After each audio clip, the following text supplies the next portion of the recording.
एक अलग सांस्कृतिक पहचान विरासत की वजह से ही एक अलग उत्तराखंड राज्य की मांग की गई थी, ताकि हम अपनी बोली भाषा का संरक्षण कर सकें, पिछड़े क्षेत्रों का विकास कर सकें एवं राज्य के अंदर ही हम युवाओं को रोजगार भी उपलब्ध करवा सकें।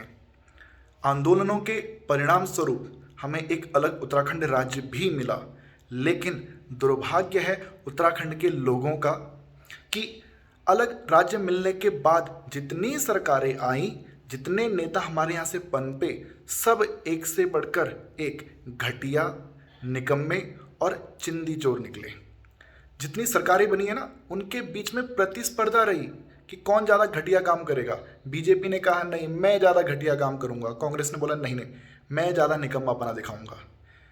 सारे गांव के गांव इन्होंने स्वास्थ्य सुविधाओं के अभाव में, शिक्षा के अभाव में, रोजगार के अभाव में गांव के गांव, सैकड़ों गांव, हजारों गांव इन्होंने खाली करवा दिए और ज़मीनें वहाँ की आज बंजर पड़ी हैं। और उन ज़मीनों को अब ये सरकारें बाहर वालों को लगातार बेच जा रही हैं। उत्तराखंड के भू कानूनों में इन्होंने लगातार संशोधन किए, लगातार उनमें बदलाव किए और उन ज़मीनों को अब ये लगातार बाहर वालों को बेच रहे हैं। भारत के किसी भी राज्य की बात की जाए, हर राज्य के जितने नेता होंगे, चाहे छोटे से छोटा नेता क्यों ना हो, छोटा भैया नेता हो, उसने भी उत्तराखंड में ढेरों ज़मीनें खरीद रखी होंगी। ये कैसे संभव हो पाया भाई?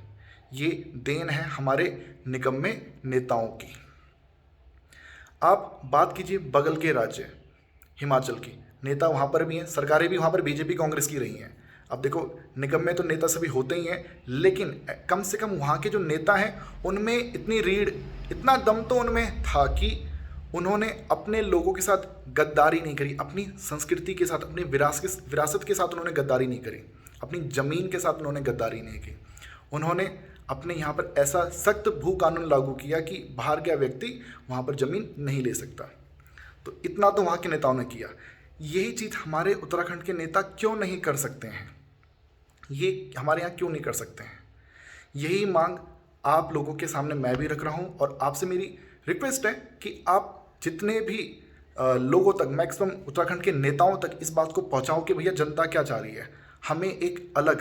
हमें एक नया भू कानून चाहिए जिसमें कि हमारे जो मूल निवासी हैं उत्तराखंड के, मूल निवासी जो सालों से, पिछले 40-40, 50-50 सालों से वो उत्तराखंड में रह रहे हैं।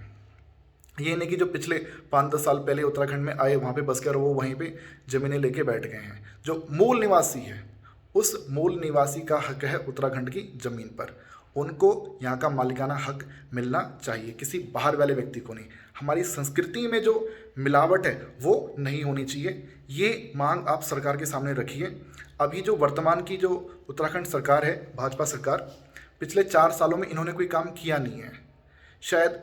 शायद चुनाव से कुछ पहले हमारी इस बात को मान लिया जाए और इस भू कानून को लागू कर दिया जाए भाई। तो यही मांग आप इस निकम्मी सरकार के सामने रखो कि भाई पिछले 4 साल में तो तुमने कुछ किया नहीं है, कम से कम यही काम कर दो, एक सख्त भू कानून उत्तराखंड में लागू कर दो भाई। ये काम किया जा सकता है अगर आप लगातार सरकार के ऊपर दबाव बनाएं। जितने भी आम व्यक्ति उत्तराखंड के, कोई स्टार सुपर सेलिब्रिटी भी अगर इस वीडियो को देख रहा हो, तो आप सभी से रिक्वेस्ट है, प्लीज़ आप गवर्नमेंट के ऊपर एक प्रेशर बनाइए ताकि उत्तराखंड में भी इस तरह का कानून लागू हो। इस आंदोलन को देखो, ये रुकना नहीं चाहिए आंदोलन। अभी जो सोशल मीडिया पे मामला ये जो गरमाया है, लोहा अभी गर्म है। देखो ये चीज़ अगर अभी हो गई तो अभी होगी, वरना ये चीज़ कभी नहीं हो पाएगी।